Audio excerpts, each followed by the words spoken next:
Bonjour, bienvenue à Géopole. Notre sujet d'aujourd'hui sera la mondialisation dangereuse.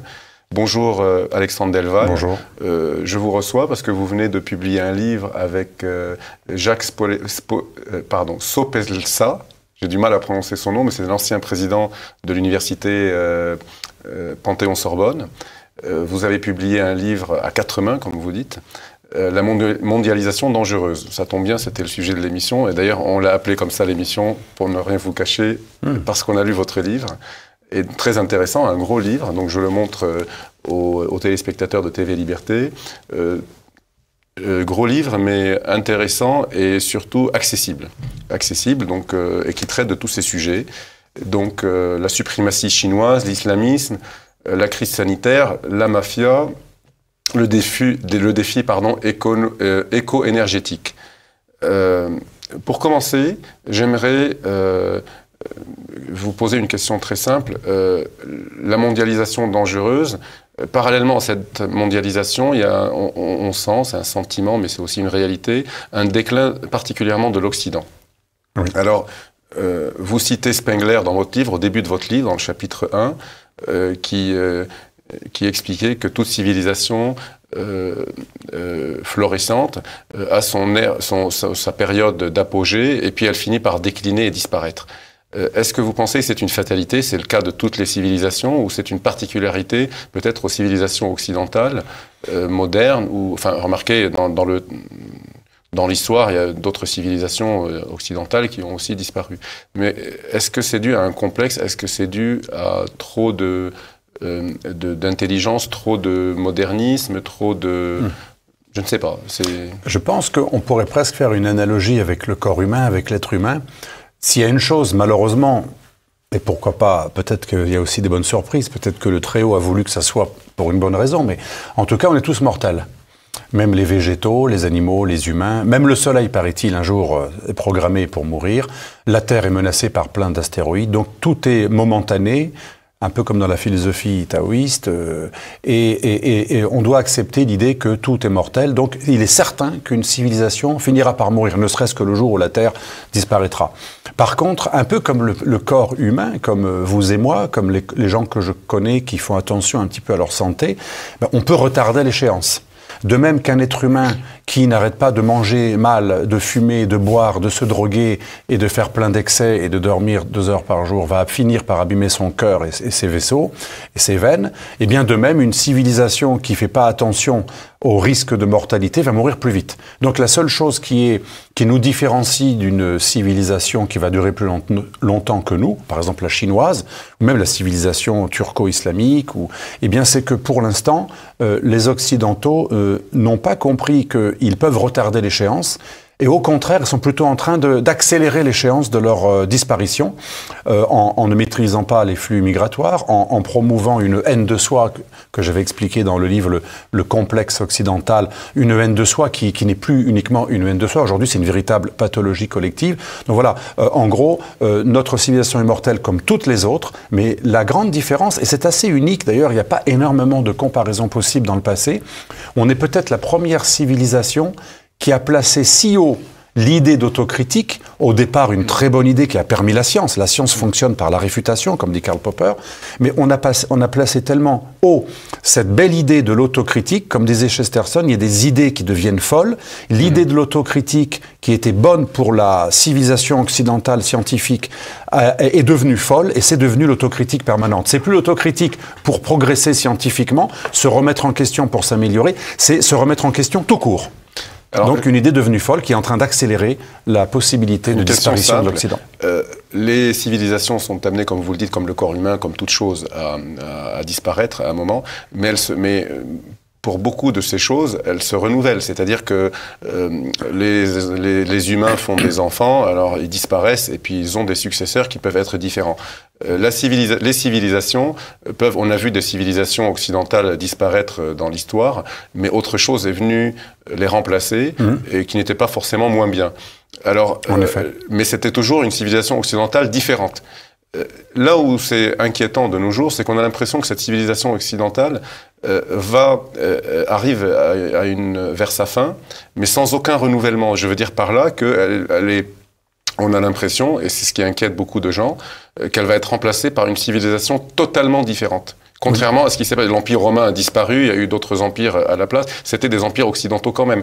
Là, ce qui est nouveau, c'est que, c'est ça qui crée une certaine peur, c'est qu'on a l'impression que ce qui va remplacer cette civilisation, ce n'est pas une civilisation identique, enfin pardon, pas identique, mais pas une continuité, mais quelque chose de totalement opposé. Et ça, ça veut dire, c'est comme si quelqu'un, pour utiliser la métaphore que vous avez citée auparavant, comme si une personne meurt sans avoir d'enfant. Vous voyez? Oui. Et donc, c'est la fin définitive, sans postérité. Et alors, je suis assez d'accord avec ce constat. Il y a eu des phénomènes non pas de remplacement, mais de continuité. Les barbares germaniques qui étaient païens, qui n'étaient pas du tout ni latins ni chrétiens, se sont christianisés et même en partie latinisés. Odoacre, après la destruction de Rome au 5e siècle, on a quand même des barbares qui essaient de reprendre l'apparence et les termes et les nominations. Plus tard, bien plus tard, le Saint-Empire romain germanique. Entre les deux, Charlemagne, on a quand même du 5e siècle à l'an 1000, des barbares germaniques de tribus très différentes qui ont saccagé Rome, mais qui ont repris et la religion de l'Empire romain qui était devenu chrétien et même une partie de sa langue, le latin, qui est resté... C'était inspiré un peu, parce que dans le christianisme, il y a des symboles païens, vous le savez bien. Bien sûr. Le christianisme s'est occidentalisé, oui. Et a repris quelques coutumes. Lui-même, effectivement, avait repris un héritage de l'Europe celtique païenne. Exactement. Absolument. Et puis, comme vous le dites, les barbares... Bon, et c'est là, encore une fois, je reviens sur ça, c'est que de nos jours, on a l'impression que ce sont d'autres civilisations asiatiques, enfin chinoises, ou arabo-musulmanes, ou d'autres, ou africaines, qui remplaceront la civilisation. Et ça, c'est quelque chose de nouveau. C'est quelque chose de nouveau et qui était programmé, parce que l'Occident, et c'est ce que j'explique dans ce livre, La mondialisation dangereuse, a été pris au piège de quelque chose qui au départ était assez fourbe, assez duplice, et qui était très tactique, qui était même cynique, et qui n'était pas du tout naïf. L'Occident, surtout américain, lorsque la mondialisation est devenue américaine, parce qu'il y a plusieurs cycles depuis le Moyen-Âge, mais la nouvelle mondialisation technologique américaine, au départ, pour masquer l'empire américain, les multinationales américaines, le deep state américain et les démocrates américains, donc ce qui fait l'establishment américain, a voulu justifier et cacher un impérialisme en produisant la soupe McWhird, que je reprends, il y a tout un chapitre là-dessus. McWhird, c'est le sociologue américain qui a baptisé ce que l'Amérique envoie, c'est pas que l'Amérique, c'est l'excroissance de ce qu'il y a de pire d'un point de vue souverainiste qu'envoie l'Amérique au reste du monde. Et en fait, ce mondialisme porté par McWhird, par la société du plaisir de la consommation, qui touche toutes les sociétés et qui essaie de vendre des produits culinaires, cinématographiques, musicaux ou autres, ou vestimentaires au monde entier, cette soupe culturelle mondiale qui a comme langue majoritaire quelque chose qui ressemble à l'anglais. Oui, ce qu'on appelle le globish. Le globish. C'est de langue que tout le monde peut, en fait, c'est une langue en 100 mots, c'est de l'anglais en 100 mots. De l'anglais en 100 mots. Que tout le monde peut acquérir facilement. C'est du mauvais anglais, quoi. Oui. Et ce qui n'est pas possible avec la langue française, mais on en parlera tout à l'heure quand on va parler Absolument, des oui, langues. Voilà, chapitre sur la langue. Pourquoi ce n'est pas possible avec la langue française. Et moi, je crois que parfois, on est piégé par son propre mensonge. On en parlait tout à l'heure, tous les deux. L'Occident, donc américain, impérialiste, en gros, américain et anglo-saxon. Vous savez que les 5 pays anglo-saxons, on en parle dans ce livre, Nouvelle-Zélande, Canada, Australie, États-Unis, Angleterre, ont un accord de défense et de renseignement qui s'appelle les Five Eyes. Et en fait, l'empire mondial, aujourd'hui, c'est pas l'Amérique, c'est l'anglo-saxon en général, et l'Europe de l'Ouest est de plus en plus anglo-saxonisée.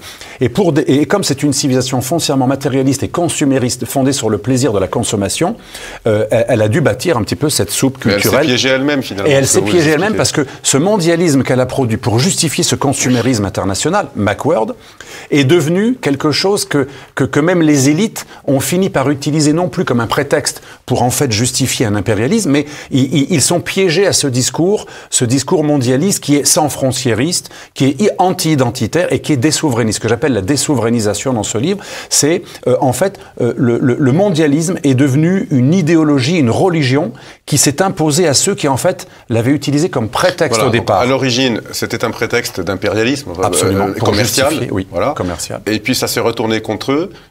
En fait, ils se sont brûlés avec leurs propres armes, quoi. En gros. La preuve, les Américains, 50% trumpiste, 50% mondialiste, Donc maintenant, la société américaine, qui était 100% patriotique, voire même pas très loin, pas très éloignée de l'Allemagne nazie. Dans les années 30, l'Amérique, elle était extrêmement identitaire et elle n'était pas du tout multiculturaliste avec le cancel culture et le woke. Rappelons que le racisme aux États-Unis était structurel. Était officiel jusque dans les années 60. Absolument. L'Amérique qui donne des leçons de morale à la France en mettant comme héros Madame Traoré et le clan Traoré de prédateurs n'a aucune leçon de morale, de racisme à donner. Mais c'est un peu lié aussi. Pour faire oublier son propre esclavagisme et son propre une forme d'apartheid qui existait, elle traite l'Europe de l'Ouest toujours de raciste et cette pensée américaine mondialiste McWord agit beaucoup dans la repentance. La repentance, on croit que c'est quelque chose qui vient que de la gauche, marxiste, trotskiste, alors qu'en fait c'est plus compliqué. Nous le montrons dans le livre. Il y a deux grandes sources du mondialisme,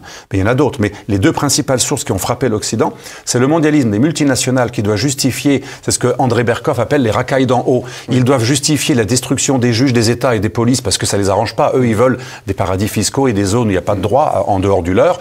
Google, par exemple, une personne qui travaille au barreau français me disait, même si on gagne contre Google, où le juge français décide de désindexer, par exemple, une page Wikipédia de Google, Google n'obéira au juge français uniquement si le jugement du juge français correspond strictement à la charte de Google.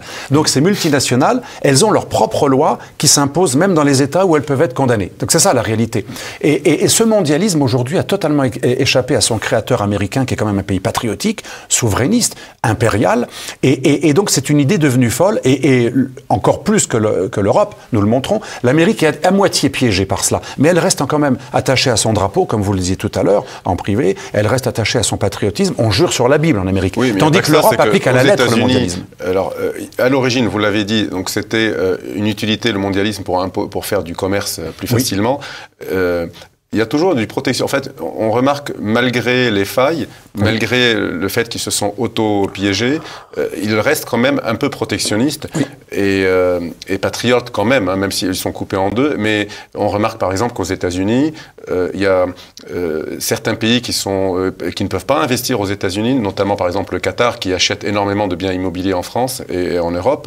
Eh bien, aux États-Unis, n'a pas le droit d'acheter des actions dans l'industrie américaine, d'investir dans l'immobilier massivement. Mais mieux encore, il y a des industries de pointe aux États-Unis qui sont interdites aux étrangers, ce qui n'est pas le cas en Europe. Alors, mais ils savent défendre leur marché, c'est l'American Buy Act. Peut-être le grand gagnant de cette affaire, le gros piège, c'est peut-être pas les Américains ont créé ce monstre et qui se retourne contre eux à moitié. À moitié, voilà. Mais tandis que l'Europe, totalement. Voilà, mais il y en a d'autres qui en ont profité. Hein. Vous citez dans votre livre la Chine et d'autres pays dits émergents. Peut-être peut-on citer, à moindre échelle bien évidemment, mais un pays comme la Turquie qui fabrique, je ne sais pas le pourcentage exact, mais une grande partie de nos vêtements, le textile, etc.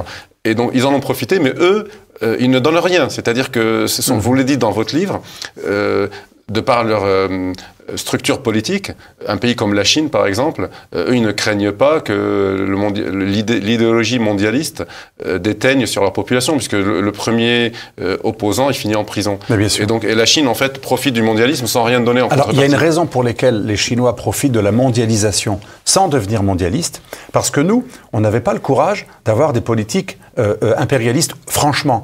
L'Irak, la Libye, toutes les opérations impériales qui ont été des carnages, on les a masquées avec cette idée droit de l'homme mondialiste. Mais la Chine et la Turquie sont ouvertement nationalistes, souverainistes, voire patriotes, voire même, nationalistes, voire même impérialistes. L'Iran, la Turquie néo-Erdogan, néo-ottomane. La Chine, elle a investi l'Afrique. Enfin, la Chine investit l'Afrique, elle construit des contrôles. C'est une colonisation qui n'exporte pas un modèle, mais qui est une colonisation efficace pour assurer sa prospérité. Comme la colonisation anglo-saxonne. Oui, un peu, voilà. Un modèle. Il n'y a que la France qui exporte des Absolument, absolument. Parce que, pour des raisons parce qu'ils ne sont pas universalistes. Voilà, eux ne sont pas universalistes. Ils ont compris que l'universalisme est dangereux. Parce que quand vous voulez exporter votre modèle chez les autres, il y a le risque qu'ensuite les autres viennent exporter le leur chez vous pour se venger. C'est exactement ce qui arrive à l'Europe. Et donc, il y en a qui profitent de la mondialisation. C'est ceux qui en ont une lecture souverainiste, impériale, identitaire. On peut prendre des exemples.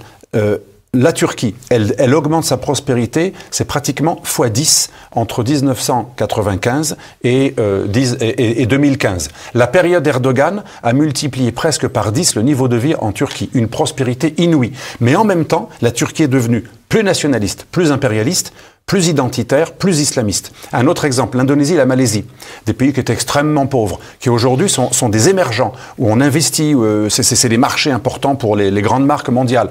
Ces pays sont devenus extrêmement islamistes, ils sont devenus très radicaux, toutes les femmes sont voilées, l'islam local modéré a été complètement éradiqué par un islam standard de type un peu presque wahhabite, et en même temps, c'est des pays qui ont décollé économiquement, qui sont entrés de plein fouet dans la mondialisation.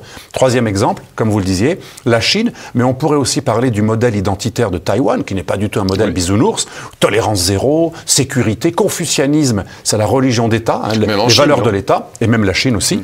Et donc en fait, ces exemples... Ce sont des pays nationalistes. Ce sont des pays nationalistes, identitaires, même si la Chine est communiste, elle est quand même confucéenne et taoïste en même temps, avec un modèle chinois. D'ailleurs, les religions les plus persécutées en Chine, c'est les religions non asiatiques. Les religions asiatiques n'ont aucun problème. C'est les chrétiens et les musulmans qui sont persécutés parce que c'est des religions. Donc, en gros, ce que l'on voit, c'est que les seuls qui prennent vraiment à la lettre la lecture mondialiste de la mondialisation, qui en fait, la mondialisation est un phénomène neutre, c'est juste des échanges, c'est des moyens de communication, eh bien les seuls qui croient que la mondialisation veut dire qu'on doit baisser les gardes, détruire les frontières, en gros, les murs, c'est horrible, vous savez, le mot qui revient tout le temps dans les émissions politiquement correctes, les murs de la honte, etc. Les barbelés. Mais la Pologne a besoin d'un mur contre l'immigration massive portée par Loukachenko qui amène des Irakiens en masse et des Afghans.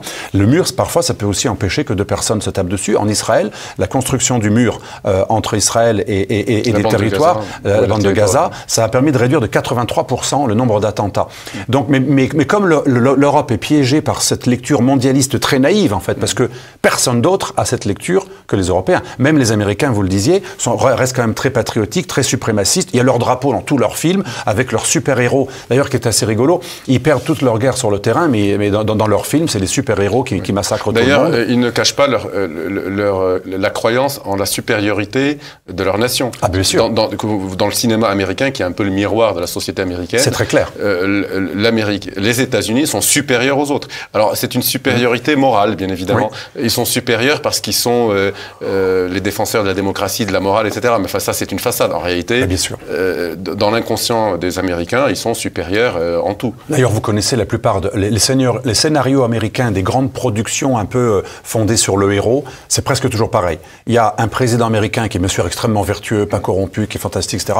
Il est menacé et il va sauver le monde, soit d'une météorite, soit d'un Russe, soit entre les Russes, un espèce de néo-nazi ou un bandit, comme on voit dans les films de James Bond également. Et c'est toujours un vertueux américain qui, grâce au slogan « We are the world », cette démocratie est impériale, elle est nécessaire pour toute l'humanité. C'est toujours un Américain qui sauve l'humanité, mais c'est toujours planétaire. Vous remarquerez, c'est très souvent planétaire, c'est contre un ouragan mondial, une météorite des Martiens, ou un nouveau nazi, ou un empire russe, ou un espèce de psychopathe qui veut nucléariser l'humanité. Et c'est tout le temps un Américain, grâce à son modèle démocratique et son courage unique, qui va sauver l'humanité. Mais en fait, avec ce message soi-disant mondialiste, c'est un hyper-patriotisme américain. Et entre les deux, finalement, les Chinois font des super-productions un peu du même type aujourd'hui, les Indiens également avec Bollywood, les Turcs, les super-productions turques, vous le savez mieux que moi, sont très populaires dans tous les pays arabes, Proche-Orient et même jusqu'au Pakistan.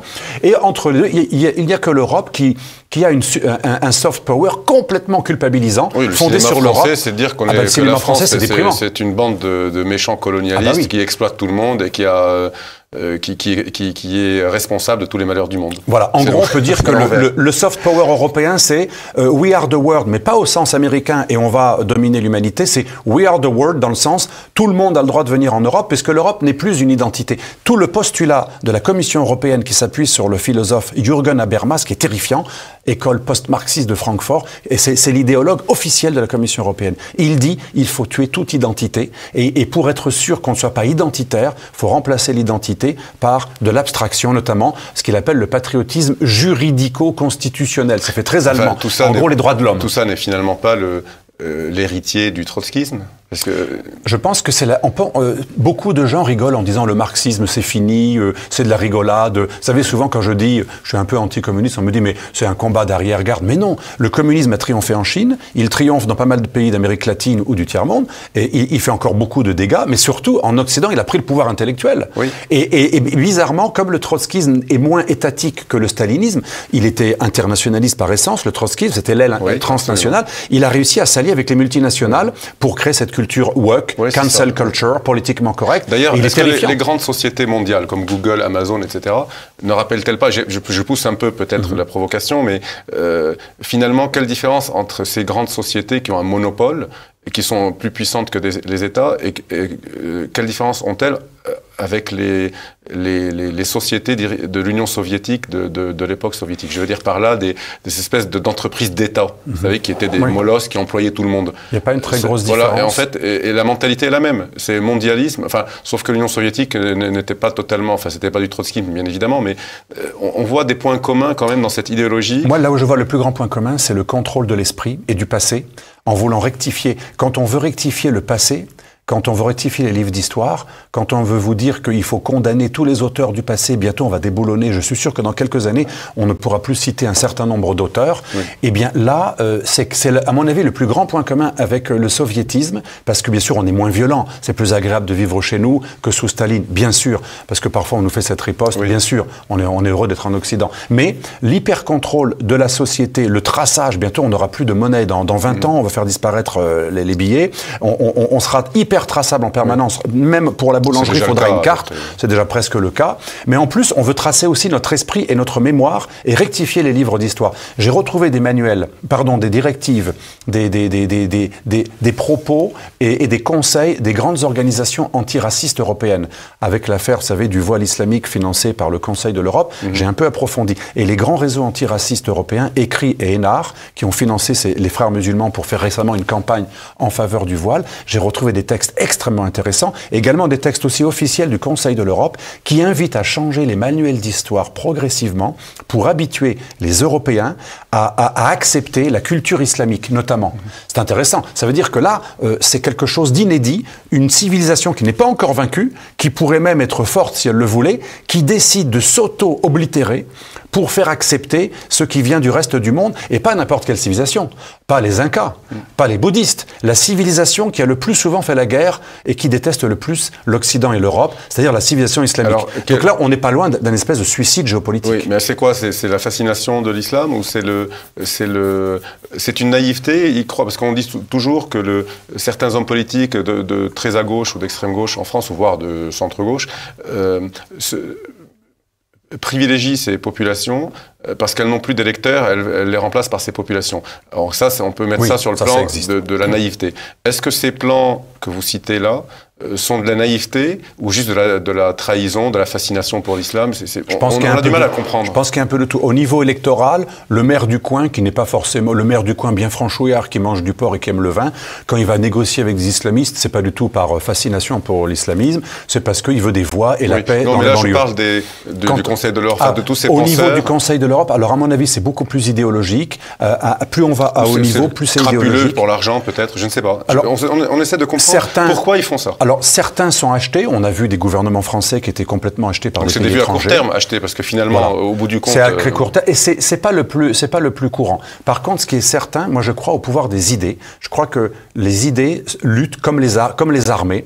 Et c'est l'idée la plus forte qui écrase l'idée la plus faible. Et comme le disait bien Léo Strauss dans un livre en 1953, le fameux juif allemand réfugié aux États-Unis qui avait fui le nazisme, Léo Strauss, qui pourtant est placé quand même, quand on voit d'où il parle et ce qu'il a vécu, on ne peut pas le suspecter de banaliser l'horreur de la Seconde Guerre mondiale, mais il dit attention, les coquins qui ont un agenda mondialiste, internationaliste, anti-patriote, anti-européen, anti-occidental, ils vont utiliser la culpabilisation en utilisant les heures les plus sombres de l'histoire pour nous rendre pathologiquement malades. Moi, je pense vraiment que l'occidental est malade de la culpabilisation. Après, vous me direz, l'élite, est-ce qu'elle culpabilise? Pas vraiment, c'est les cyniques. Alors l'élite, elle le fait parce qu'elle adhère à un projet mondialiste qui est celui des banquiers et des grandes multinationales, et pas uniquement celui des trotskistes, mais ils sont convergents mentalement. Tout ce monde-là est perdant. Non, parce que ils sont, vous savez, c'est ce qu'a dit un économiste récemment, ou un journaliste, vous me le racontiez, à Zemmour, quand il lui parlait des Nike.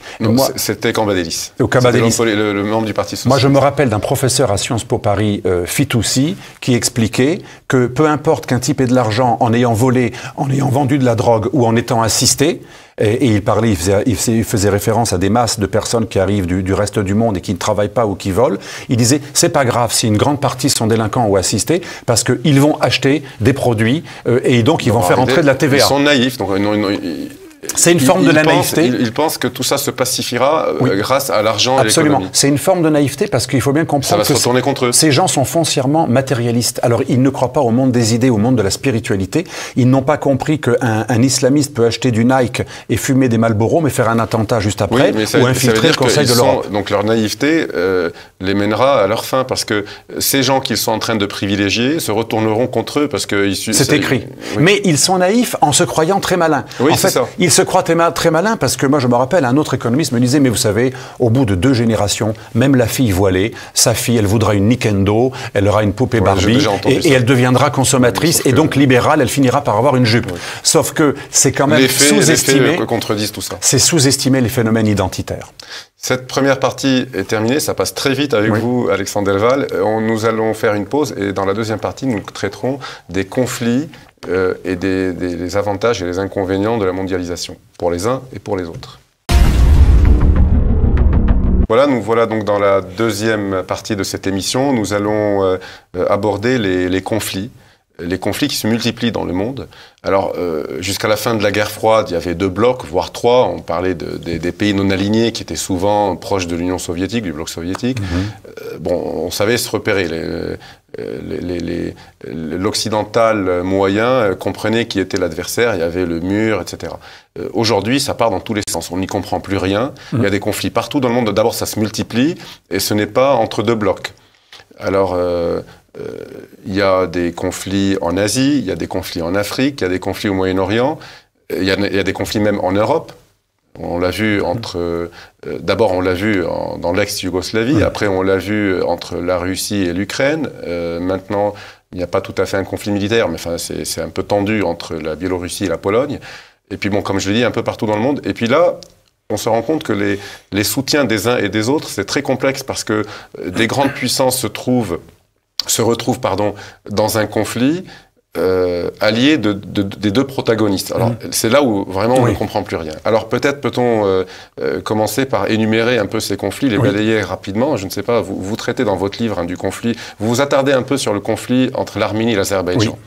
On peut peut-être en dire un mot, parce que c'est très intéressant. Voilà 2 anciens pays de l'Union, qui faisaient partie de l'Union soviétique, qui sont devenus indépendants. L'un chrétien, l'Arménie, un grand allié de la Russie, de Vladimir Poutine, avec lequel ils ont un accord de défense. En face, l'Azerbaïdjan, un pays donc musulman chiite, dirigé par une sorte de dictature, mais entre guillemets modérée, si on peut dire ça comme ça. Bon, ça reste quand même de l'islam. Despote éclairé, Voilà, pétrolier, donc très riche. Donc il y a un conflit sur le Haut-Karabakh, qui est un territoire, je résume pour les téléspectateurs, un territoire peuplé d'Arméniens et qui se trouve sur le territoire de l'Azerbaïdjan. Tout ça, c'est un peu comme l'affaire de Sébastopol. Tout ça, c'est dû au redécoupage de l'Union soviétique. C'est-à-dire que les communistes, à l'époque, ont décidé de faire des déplacements comme ça, de mettre des territoires nationaux chez d'autres nations, en résumé. Et donc aujourd'hui, les Arméniens du Haut-Karabakh veulent rejoindre leurs frères arméniens d'Arménie, et l'Azerbaïdjan ne veut absolument pas en entendre parler, il veut même expulser tous ces Arméniens et garder ce territoire. Là où on ne comprend pas, c'est que les Russes, qui sont les alliés des Arméniens, finalement dans ce conflit se retrouvent un peu neutres, voire pro-Azerbaïdjan. Israël, qui est un pays... pourrait-on croire qu'il y a comme adversaire des pays très musulmans, se retrouve à vendre des armes à l'Azerbaïdjan, c'est incroyable. L'Azerbaïdjan qui est lui-même soutenu par les Turcs, là c'est cohérent, puisque ce sont des peuples turkmènes et musulmans, sauf que la Turquie et Israël ne sont pas très amis en ce moment.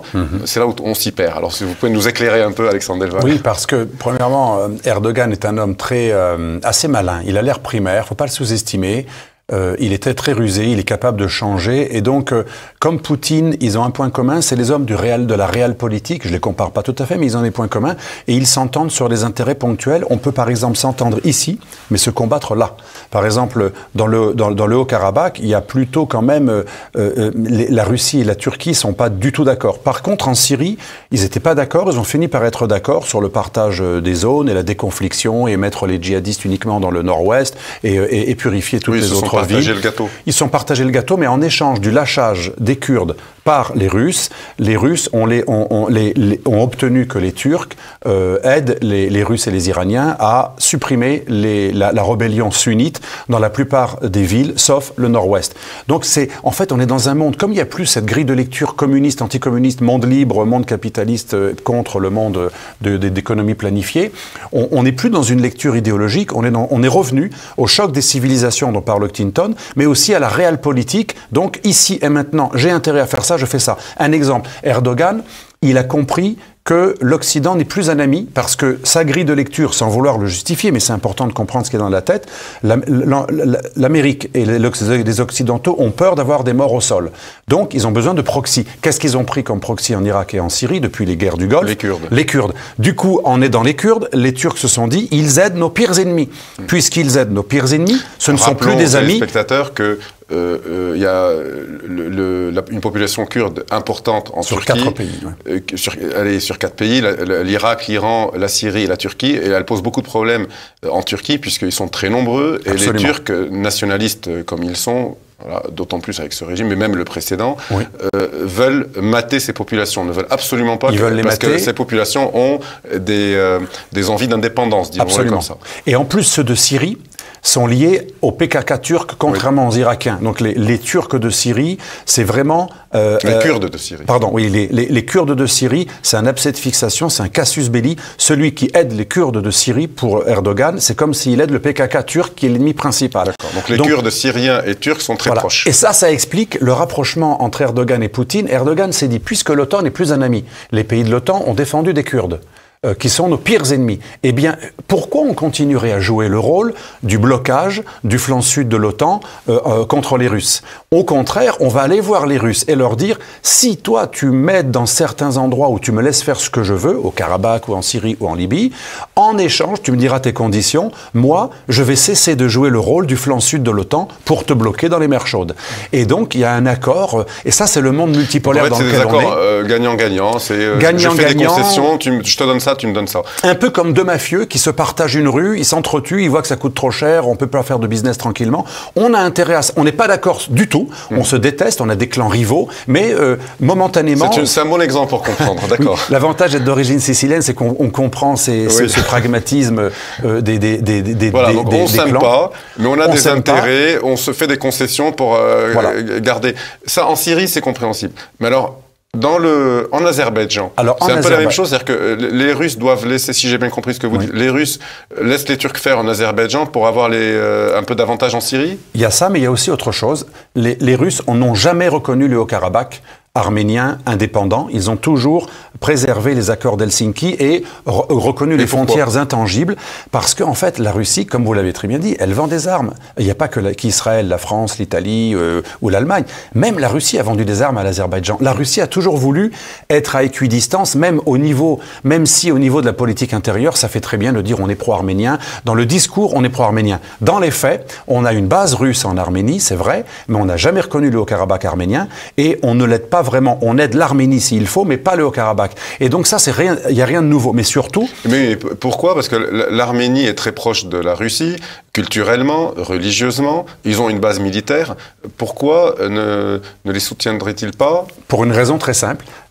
Le Premier ministre qui a été nommé en 2017-2018 en Arménie, qui était une sorte de révolution orange, aidée, financée, appuyée par l'Occident, il a fait une grande erreur. Il a cru qu'on pouvait se permettre d'avoir éternellement l'aide russe tout en crachant sur le pouvoir de Moscou. Ah oui. Et c'est un peu comme en Géorgie, Saakashvili, qui s'est cru aidé par l'Occident, il se permettait de défier la Russie et il s'est pris une raclée. C'est un peu aussi ce qui va arriver probablement. C'est le régime arménien actuel. Le régime arménien a mis au pouvoir depuis 5 ans, voilà, il a mis au pouvoir quelqu'un qui voulait supprimer les oligarques et critiquer la Russie. Donc c'est une leçon que donnent les Russes. Les Russes disent voilà ce qui arrive à quelqu'un qui n'est pas fiable, qui ne joue pas le jeu. Ça c'est le premier première lecture. Deuxième lecture, il y en a une autre malheureusement moins favorable à Poutine, c'est que moi je pense que Erdogan c'est le scorpion. Vous savez, vous l'aidez à traverser la rivière, la grenouille lui dit ne me pique pas, c'est pas ton intérêt, mais au milieu de la rivière, le scorpion pique quand même la grenouille et la grenouille dit mais tu n'avais pas intérêt, on va couler tous les deux. Et le scorpion dit c'est plus fort que moi. Et je pense qu'Erdogan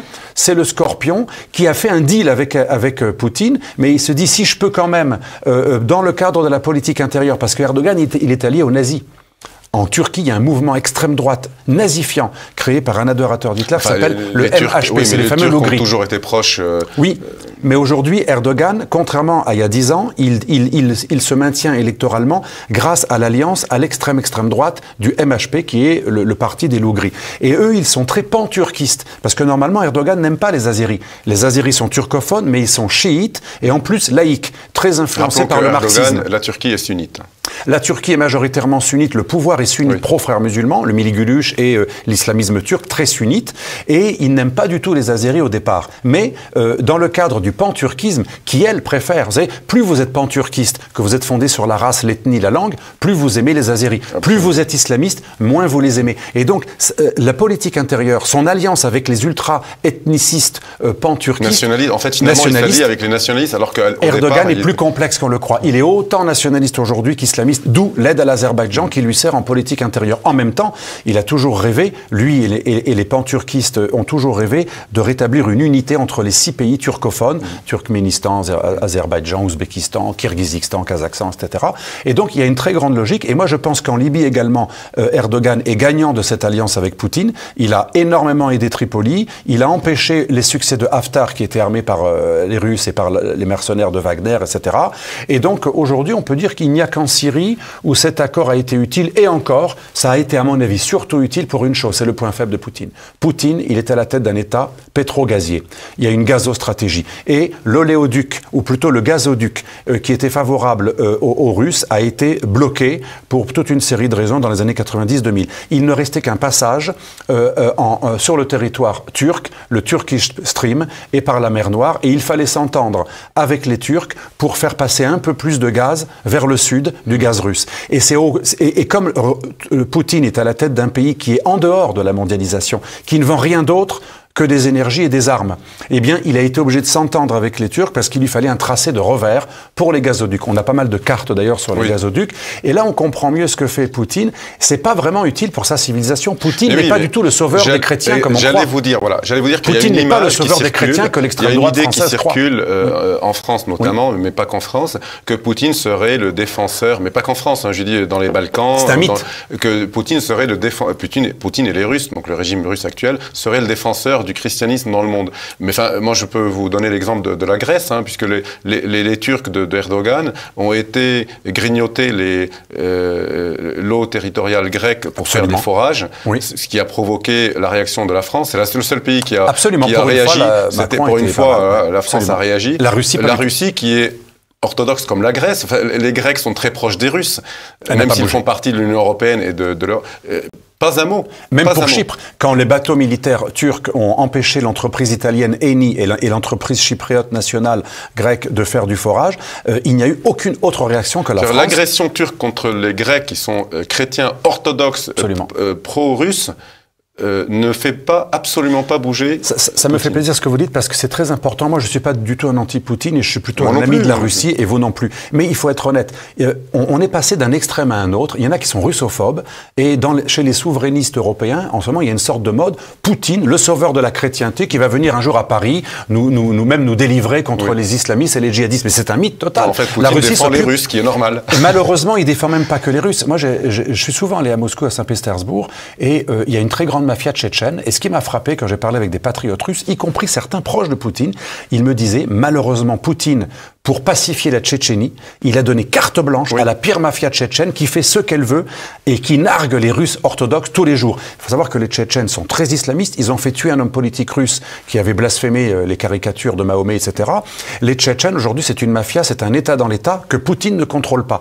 Et pareil, et quand Erdogan est venu inaugurer une grande mosquée à Moscou au nom du dialogue des religions et des civilisations qu'a créé la Russie, on n'est pas du tout dans la défense de l'orthodoxie.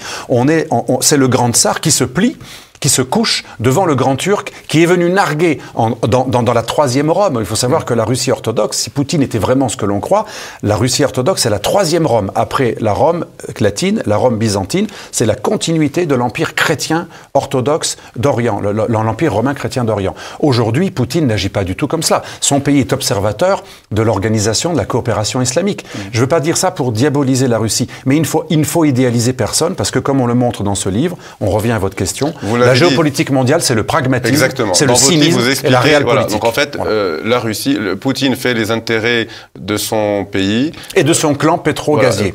Il ne pense pas à la civilisation, il pense à son pays, à ses intérêts, et il fait du pragmatisme, si j'ai bien compris. Il fait du pragmatisme. Vous savez qu'il a réussi à sortir le mythe dans son pays. Moi, j'ai rencontré son confesseur, le père Tikhon, qui est un prêtre moine très, très, très célèbre.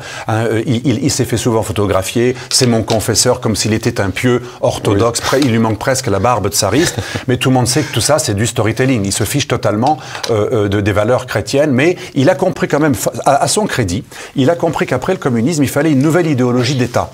Et donc, il a réhabilité le patriarcat orthodoxe et l'orthodoxie. C'est pas mal. Ce qu'il va de pair avec le patriotisme russe. Qui va de pair. Donc, il a été assez... Mais il ne l'a pas fait parce qu'il est un défenseur de la chrétienté. Il l'a fait parce que, un peu comme Napoléon, par pragmatisme, Napoléon était très anti-chrétien. Mais après, il a fini quand même par être sacré. Il s'est mis lui-même la couronne. L'idée, c'était quoi? Par pragmatisme, il faut quand même quelque chose qui fasse commun, qui fasse sens. Mais ce n'est rien d'autre que cela. Poutine n'est pas du tout le croisé qui va aller défendre les chrétiens d'Orient. Il l'a fait croire pour la Syrie. C'était faux. En Syrie, il faisait bénir parfois des obus avant que les avions décollent par des prêtres orthodoxes avec de l'encens pour faire croire qu'on allait en Syrie juste pour défendre les chrétiens d'Orient.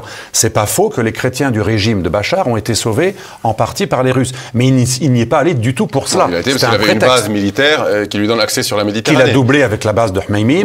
Voilà, absolument. Mais ça, c'est logique aussi. Et on ne peut pas lui reprocher. Mais l'erreur des Européens, c'est de toujours plaquer de l'idéalisme. Jadis, Raffarin désignait une Chine fantastique, vertueuse, qui serait jamais dangereuse pour personne. Les autres, c'est l'islam vertueux qui nous a donné l'algèbre et à qui on n'a que de la gratitude, etc.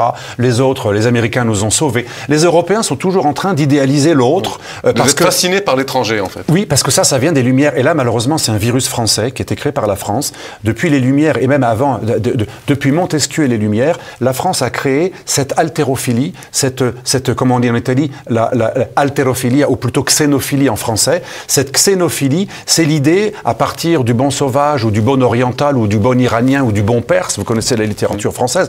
Plus tard, après François Ier et son alliance avec les Turcs, il y a eu les turqueries. Il y a même eu la littérature française qui vantait le harem. Le harem était merveilleux parce qu'ils étaient tellement tolérants, ces orientaux, même quand ils piquaient vos femmes et qu'ils les mettaient en esclavage dans des harems, c'était doux. C'était la douceur du harem. On a toute une littérature et même des peintres.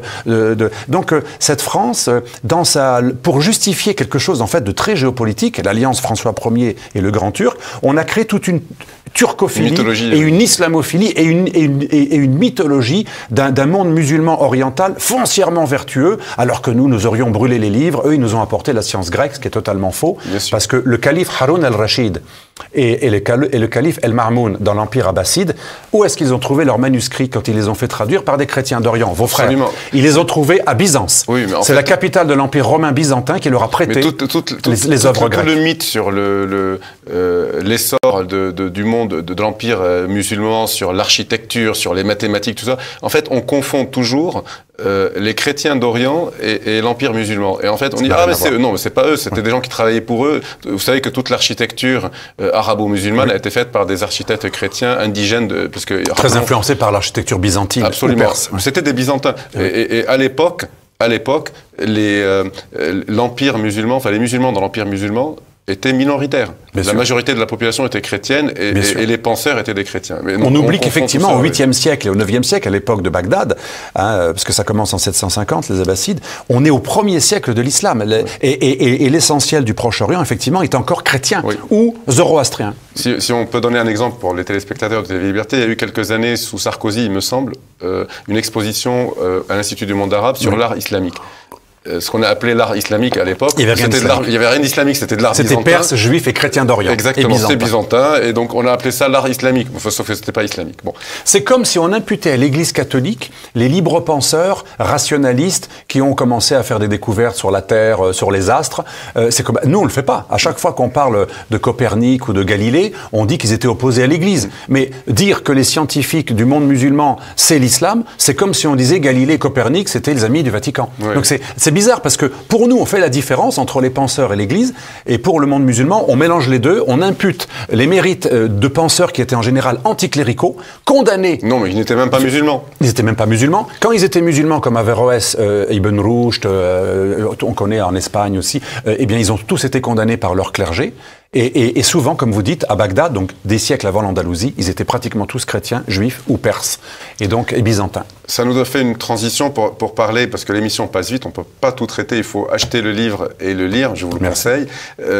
L'État islamique, on a l'impression que il a été vaincu en Syrie, et que ça y est, c'est un peu comme le communisme. Vous avez dit tout à l'heure que le communisme, on a l'impression que c'est mort et tout. Pardon, je fais une petite parenthèse, qu'il y a un livre qui va sortir dans quelques jours de Bernard Anthony qui s'appelle Le communisme, un virus mutant.